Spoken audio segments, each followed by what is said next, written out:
ما ترب كيجر أدو نمشن تاتي نادر شوتي kabiti wangu yeusia.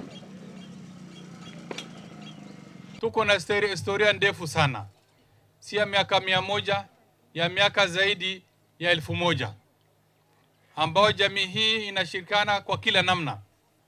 Na kwa muda sasa mwaka 10 au mwaka 15, uhusiano kati ya hii jamii imeharibika zaidi. Imefika kiwango ambao tunachomeana nyumba, ambao tunaibiana, ambao tunaua wa ndugu zetu. Lakini wakati ambao tuko saa hii leo, ninawaona kwa roho yenu na ninaona roho ya viongozi wetu.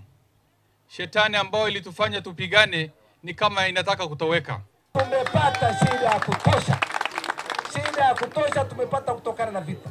Na tunaomba Mwenyezi Mungu na tunaomba raia wetu ambao wako hapa, never again, in what is possible, never again should we take up arms against each other.